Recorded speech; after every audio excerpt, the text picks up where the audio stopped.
Hi students, మనం ఈరోజు పార్లమెంటుని 2-3 రోజుల నుంచి కుదిపేస్తున్న ఒక అంశము వ్యవసాయ బిల్లులు. భారతదేశము అనాదిగా వ్యవసాయ ఆధారిత దేశం. ఇప్పటికీ మోర్ దెన్ 50% ప్రజలు వ్యవసాయం మీదే ఆధారపడి జీవిస్తున్నారు. ఇప్పటికీ మన జీవనాధారం కూడా వ్యవసాయమే. అలాంటి వ్యవసాయం అనేది గ్రోత్ రేటు గత 50 సంవత్సరాల్లో చూసుకుంటే మనకి సింగిల్ డిజిట్ దగ్గర ఆగిపోయింది. మన నైబరింగ్ కంట్రీ చైనా డబుల్ డిజిట్తో చూసుకుపోతుంది జనాభా ఎక్కువ ఉన్నప్పటికీ. కానీ మన భారతదేశంలో 50 సంవత్సరాల నుంచి కూడా ఈ యొక్క వ్యవసాయం గ్రోత్ రేట్ అనేది మనకి ఆ సింగిల్ డిజిట్ దగ్గర ఆగిపోయింది. అదేవిధంగా రైతు ఆత్మహత్యలు ప్రపంచంలోనే ఎక్కువ ఉన్న దేశం మందే. ముఖ్యంగా తెలుగు రాష్ట్రాలు, మహారాష్ట్ర ఫస్ట్, అలాగే తెలంగాణ, ఆంధ్ర కూడా తర్వాత స్థానంలో ఉన్నాయి. అయితే దీనికి రైతు ఆత్మహత్యలకు కానీ రైతు గిట్టుబాటు ధరకు కానీ ప్రభుత్వం అనేక చర్యలు చేపడుతూ ఉంది. కానీ వాళ్ళ ఆత్మహత్యలని మనం ఆపలేకపోతున్నాం. అలాగే మన యొక్క ఈల్డింగ్, ఉత్పాదకత, ప్రొడక్షన్, ఉత్పాదకత, ఈల్డింగ్ అంటే ప్రొడక్టివిటీ అంటాం మనం. ప్రొడక్షన్ చూసుకోవచ్చు, ప్రొడక్టివిటీ. అలాగే మెకనైజేషన్, యాంత్రీకరణ. వ్యవసాయంలో యాంత్రీకరణ ఇంకా రాలేదు. అలాగే వ్యవసాయ రంగంలో ప్రైవేటీకరణ జరగలేదు. తద్వారా ఏమైందట, గ్రోత్ ఆగిందనేది ప్రభుత్వ భావన. దీని పూర్వ పర్వాలు చూద్దాం. ప్రస్తుతానికి పార్లమెంట్లో the farmers produces trade and commerce promotion and facilitation bill 2020, అలాగే farmers empowerment and protection agreement on price assurance and farm services ordinance 2020. ఈ రెండు కూడా కీలకమైనవి. అయితే దీంట్లో ఒకటేమో ట్రేడ్ అంటే వ్యాపారానికి, అంటే అమ్ముకునే స్వేచ్ఛ ఇచ్చే బిల్లు. మరొకటి ఆన్ ప్రైస్ అంటే agreement on price, agreement, third party agreement. So ఈ యొక్క రైతులు అగ్రిమెంట్ చేసుకుని ఒక ఒప్పందం, అగ్రిమెంట్ అంటే మనకి బయ్యర్స్కి సెల్లర్కి మధ్య ఒప్పందం, ఒక బిల్ అన్నమాట. అంటే రైతు తనకు నచ్చిన పంటను తనకు నచ్చిన వ్యక్తులకు, తన నచ్చిన కంపెనీకి అమ్ముకోవచ్చు అన్నమాట, స్వేచ్ఛ. ఈ రెండు బిల్లులు కూడా చాలా రసాబస జరిగినాయి. మనకి హర్సిమ్రత్ కౌర్ కేవలం ఒక మినిస్టరే, అది కూడా రూలింగ్ పార్టీ మినిస్టర్ రిజైన్ చేయడం, అకాలీదళ్ పంజాబ్, హర్యానాలో, ఉత్తర భారతదేశంలో అల్లర్లు ఈ 2-3 రోజుల్లో చూస్తున్నాం మనం. పార్లమెంటు కూడా నిన్న రాజ్యసభలో అట్టడిగిపోయింది, అయినప్పటికీ బిల్లు పాస్ అయింది. ఏంటో చూద్దాం. ఒకటేమో ట్రేడ్, రెండోదేమో రైతుల యొక్క ప్రైస్ అష్యూరెన్స్ అగ్రిమెంట్. ఈ రెండు కూడా ఏంటి, దీని యొక్క పూర్వపరాలు, మన ఎగ్జామ్ పాయింట్ ఆఫ్ వ్యూలో ఏ విధంగా, దీనికి ఎందుకు ఇంత ప్రతిపక్షాలు, ముఖ్యంగా వామపక్షాలు కూడా ఇంత గందరగోళం చేస్తున్నాయి, వాళ్ళ వాదన ఏంటి, ప్రభుత్వ వాదన ఏంటి అనేది మనం చూద్దాం. ఓకే, ఇంత రబ్స్ చేస్తున్నాయి. ఈ మధ్య కేసీఆర్ గారు ఒకటి ప్రకటించారు నిన్న పేపర్లో. మనకి ఇది తేనె రాసిన కత్తి బిల్లు. వ్యవసాయదారులు పంటను ఎక్కడైనా అమ్ముకోవచ్చు అనే ముసుగులో బడా దళారులకు, ప్రైవేట్ కంపెనీలకు, కార్పొరేటివ్ కంపెనీలకు అవకాశం కల్పిస్తున్నారు అనేది ఆయన వాదన. అలాగే టీఆర్ఎస్ కావచ్చు, డిఎంకే కావచ్చు, తృణమూల్ కాంగ్రెస్ కావచ్చు, అకాలీదళ్ కావచ్చు, ఈ పార్టీలన్నీ కూడా వ్యతిరేకిస్తున్నాయి. అదేవిధంగా ఇక్కడ ఏంటి, అది ట్రేడ్. ఫస్ట్ది ట్రేడ్ అండ్ కామర్స్ బిల్. అంటే రైతులు తమ పంటను ఎక్కడైనా అమ్ముకోవచ్చు. ఇంట్రా స్టేట్ అంటే with in the state boundaries, inter state boundaries వెలుపల, అంటే రాష్ట్ర బౌండరీస్ వెలుపల కూడా అమ్ముకోవచ్చు. అంటే రైతులకు పంటను ఎక్కడైనా అమ్ముకునే స్వేచ్ఛ ఈ బిల్లు ఇచ్చిందనమాట. రైతులను ఎక్కడైనా రైతు తమ పంటను ఎక్కడైనా అమ్ముకునే స్వేచ్ఛ కల్పించింది. అయితే ఇక్కడ ముఖ్యంగా ఏపీఎంసీ అంటే agriculture producers marketing yards, agriculture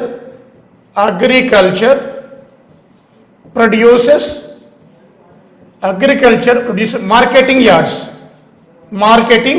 yards. జనరల్గా రైతులు ఇక్కడ మనకి పంటను తీసుకొచ్చి అమ్ముకుంటారనమాట. ఇవి రాష్ట్ర ప్రభుత్వం ఆధీనంలో ఉంటాయి. ఇవన్నీ కూడా స్టేట్ గవర్నమెంట్, ఆయా స్టేట్ గవర్నమెంట్స్ ఆధీనంలో ఉంటాయి అన్నమాట. స్టేట్ గవర్నమెంట్స్ మెయింటైన్ చేస్తాయి. ఏపీఎంసీ అంటే agriculture producers marketing yards.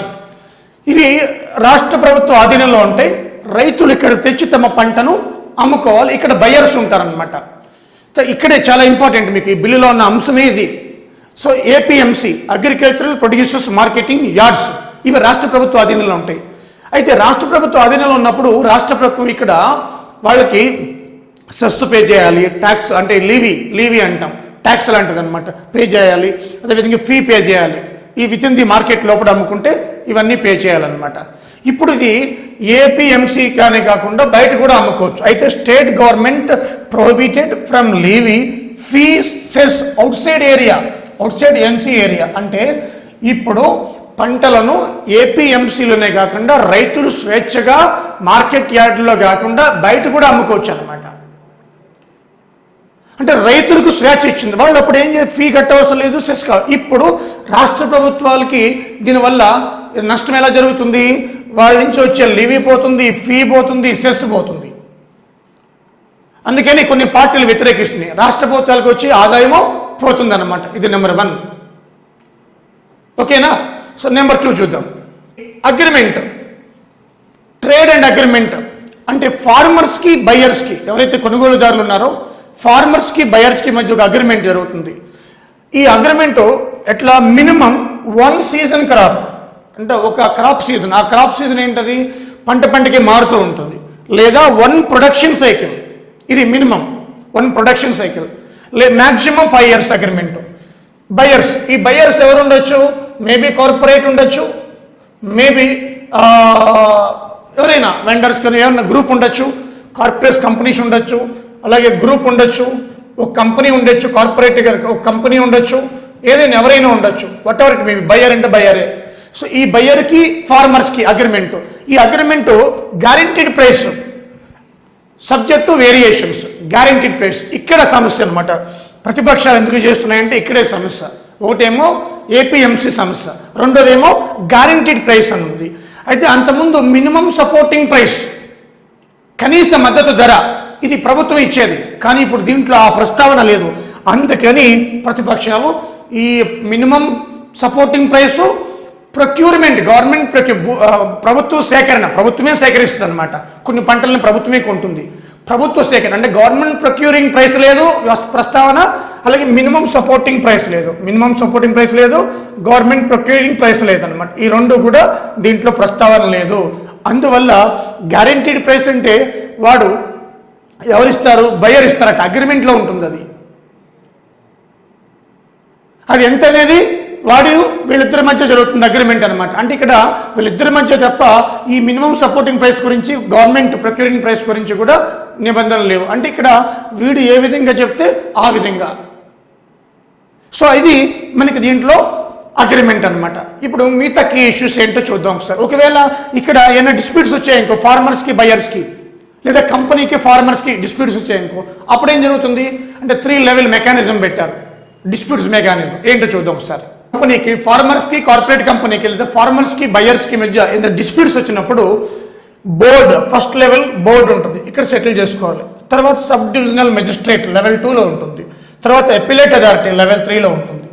So board, sub divisional magistrate and appellate authority 3 level mechanism పెట్టడం జరిగిందనమాట. రైతులకు కంపెనీకి మధ్య అగ్రిమెంట్ జరిగినప్పుడు ఆ agreement maximum 5 years, minimum 1 crop season are production cycle అనమాట. అంటే ఇప్పుడు ఒక 1000 ఎకరాల పంట ఉంది, ఆ పంటకి ముందే నేను అగ్రిమెంట్ చేసుకోవచ్చు అనమాట.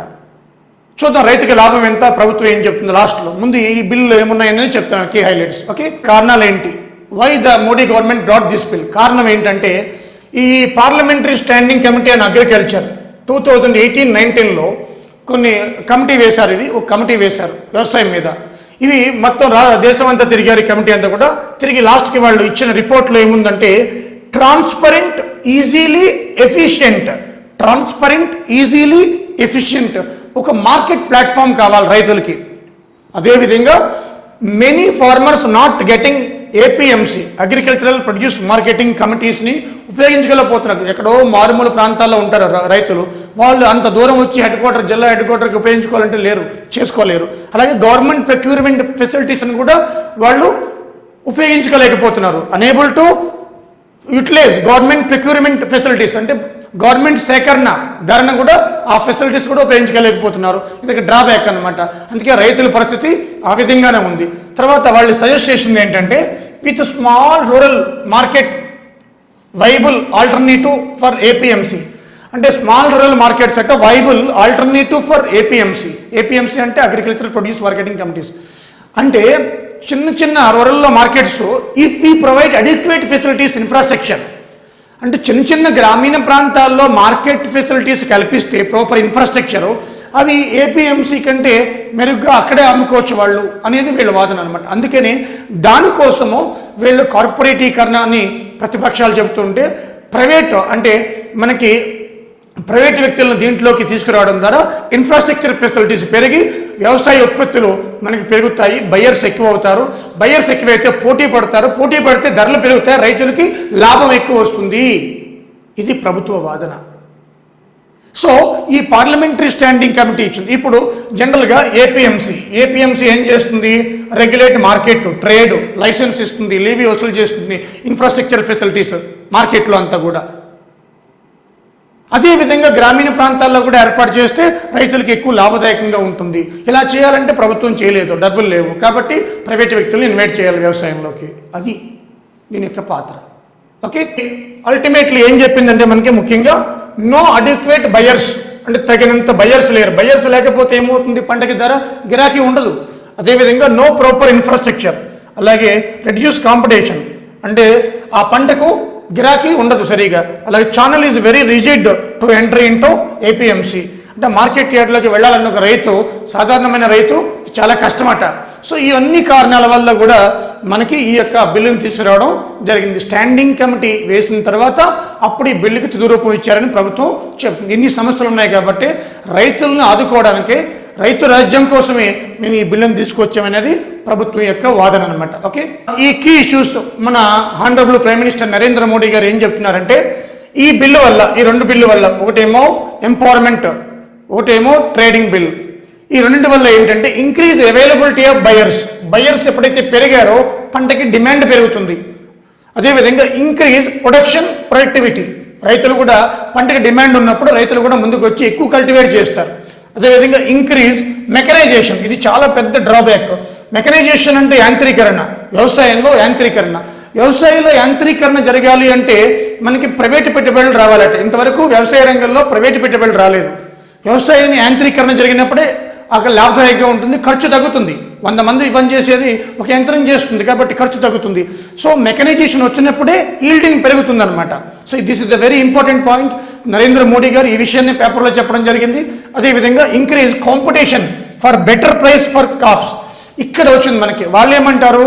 ఎంఎస్పీ లేదు, దీంట్లో ఆ ప్రస్తావన లేదు. ఎంఎస్పీ గవర్నమెంట్ ప్రొక్యూరింగ్ ప్రైస్ రెండు ఎత్తేసారా? రైతులు నడ్డు విరుస్తున్నారా? రైతులు మరింత సంక్షోభంలోకి నడుతుందా ఈ ప్రభుత్వం అనేది ప్రతిపక్షాలు విమర్శలు అనమాట. అదేవిధంగా ఎలక్ట్రానిక్ ట్రేడింగ్, అంటే ధాన్యాన్ని లేదా పంటలను ఆన్లైన్లో కూడా అమ్ముకోవచ్చు. అలాగే market fee abolition, market fees ఏమి ఉండదు. సో ఇన్ని బెనిఫిట్స్ ఉన్నాయన్నమాట. ఇవి కీ హైలైట్స్ గవర్నమెంట్ చెప్తున్నవి. ఓకే, గవర్నమెంట్ చెప్తున్నవన్నీ కూడా ఇవి. రైతుకి వెన్నుదన్నుగా ఉంటుంది, మెకనైజేషన్ వస్తుంది, యాంత్రీకరణ వస్తుంది, రైతు లబ్ధి పొందుతాడు అనేది వాళ్ళ వాదన. మరి ప్రతిపక్షాల వాదన అనేది చూద్దాం ఒకసారి. అగ్రికల్చరల్ ప్రొడ్యూసర్స్ మార్కెటింగ్ కమిటీస్, ఇవి స్టేట్ ఆధ్వర్యంలో ఉంటాయి. అయితే ఇవి ముఖ్యంగా మనకి రాష్ట్రాలకు ఆదాయం కోల్పోతుంది. అదేవిధంగా రెండోది చూస్తే ముఖ్యంగా రైతు పంటను ఎక్కడైనా అమ్ముకోవచ్చట, కానీ ఇది రైతు వెళ్ళి అమ్ముకోలేడు కదా, మధ్యలో దళారులు ఉంటారు, లేకపోతే కంపెనీస్ ఉంటారు, లేకపోతే కార్పొరేట్లు ఉంటారు, కాబట్టి రైతు లాస్ అవుతాడని వాళ్ళ వాదన. అలాగే దీంట్లో మినిమం సపోర్టింగ్ ప్రైస్, అలాగే గవర్నమెంట్ ప్రొక్యూరింగ్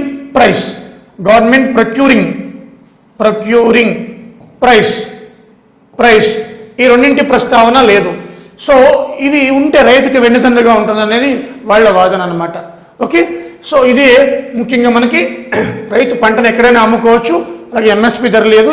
దీనివల్ల అంటే భారతదేశంలో మార్జినల్ స్మాల్ ఫార్మర్సే ఎక్కువ ఉన్నారు, సుమారు 87%. వాళ్ళ సంగతి ఏంటి అనేది ఈ బిల్లులో ప్రస్తావన. ఓకేనా? సో గవర్నమెంట్ ఒకలా చెబుతుంది, ఈ ప్రతిపక్షాలు ఈ ఎంఎస్పీని పెట్టుకుని ప్రొక్యూరింగ్ ప్రైస్ పెట్టుకుని, అలాగే రాష్ట్రాలు కూడా ఆదాయాన్ని కోల్పోతాయని అవి. అందుకే తృణమూల్ కాంగ్రెస్, టీఆర్ఎస్, డిఎంకే, అకాలీదళ్ ఇవన్నీ కూడా మనకి పంజాబ్, హర్యానా, నార్త్ ఇండియాలో ఈ బిల్లుకి వ్యతిరేకంగా మనకి నినాదాలు స్టార్ట్ అయ్యాయి. వ్యవసాయంలో కార్పొరేటీకరణ, ఇది నినాదం. ఓకే, దీంతో పాటు మరో 2 బిల్లులు కూడా పాస్ చేసింది. ఏంటో చూద్దాం. ట్రేడింగ్ ఒకటి, ఎంపవర్మెంట్ అంటే ప్రొడక్షన్. సో దీంట్లో ఎంఎస్పీ లేకపోవడం, అదే ప్రొక్యూరింగ్ ప్రైస్ లేకపోవడం, రాష్ట్రాల ఆదాయాన్ని కోల్పోవడం, ఇవన్నీ కూడా దీంట్లో ఉన్నాయి. అలాగే గవర్నమెంట్ ఏం చెబుతుందంటే ఎవరైతే బయర్ ఉన్నారో ఆయన చూసుకుంటాడు పంట గురించి, ఆయన గ్యారంటీ. ఒకవేళ పంట తగ్గినా క్రాప్ పెరిగినా ఆయన కూడా రెస్పాన్సిబిలిటీ ఉంటుంది, ఎందుకంటే పంట ముందే ఆయన అగ్రిమెంట్ చేసుకున్నాడు కాబట్టి. అదేవిధంగా బీమా కూడా బయర్ చూసుకుంటాడు, ఇద్దరి మధ్య ఉంటుంది, ఆయనే ఆ కార్పొరేట్ కంపెనీ ఏది ఉందో అదే చూసుకుంటుంది. ఇది వాళ్ళ వాదన. అదేవిధంగా మనకి ఎసెన్షియల్ కమోడిటీస్ యాక్ట్ 1955 ఇది కూడా ఒక బిల్లు తీసుకొచ్చారు సవరణ చేసి, అంటే ఈ యొక్క అమెండ్ చేశారనమాట. అంటే నిత్యావసర వస్తువులు ఈ కోవిడ్ సందర్భంగా మనం చూసాం, అందుకే తీసుకొచ్చారు.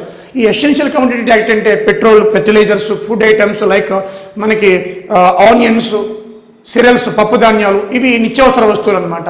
ఇవి ఏంటంటే ఇంతకుముందు లిమిట్ ఉండేది స్టాక్ మీద, ఇప్పుడు లిమిట్ ఎత్తేసారు, ఎంతైనా స్టాక్ చేసుకోవచ్చు. ఇంతకుముందు లిమిట్ ఉండేదన్నమాట, ఇప్పుడు స్టాక్ని ఎత్తేసారు. ఎక్సెప్ట్ మనకి యుద్ధాలు వచ్చినప్పుడు, పీక్ స్టేజ్లో అంటే బిగ్ డిజాస్టర్స్ వచ్చినప్పుడు తప్ప. సో ఈ ఎసెన్షియల్ కమోడిటీస్ యాక్ట్ ఏంటంటే స్టాక్ మీద ఆంక్షలు, రిస్ట్రిక్షన్స్ లిఫ్టెడ్ ఆన్ స్టాక్ అంటే నిలవాలన్నమాట, అదొకటి. అలాగే ది బ్యాంకింగ్ రెగ్యులేషన్ బిల్ 2020 ఏంటిది కోఆపరేటివ్ బ్యాంక్స్ అని ఇప్పుడు ఆర్బీఐ పరిధిలో తీసుకొచ్చారు. దీని మీద కూడా రభస జరిగింది. కోఆపరేటివ్లు అంటే సహకార సంఘాలు, సహకార బ్యాంకులు, ఇవి స్వయం ప్రతిపత్తితో ఉండేవి. ఇప్పుడు దీన్ని తీసుకొచ్చి ఏం చేశారు, ఆర్బీఐ కిందకి చేర్చారనమాట. సో ఇవి ముఖ్యంగా మనకి ఈ 4 బిల్లులు. ఇంతకుముందు రైతులకు 2 బిల్లులు, ఇది ఒక 2, మొత్తం 4 బిల్లులు. ఇవి రసాబసగా మారి ఇవి దీంట్లో మన ఎగ్జామ్ పాయింట్ ఆఫ్ వ్యూని అన్నీ కూడా చెప్పాను మీకు. So this is the agriculture bill story అనమాట. ఓకే, సో ఈ వీడియో చూసిన తర్వాత మీరు సబ్స్క్రైబ్ చేసుకోండి రూపాయిఎస్ అకాడమీ యూట్యూబ్ ఛానల్ని. మీ మిత్రులకు, ఫ్రెండ్స్కి చెప్పండి. ఇలాంటివి ఎన్నో అంశాలు మీ ముందుకు తీసుకొస్తాం. Thank you very much.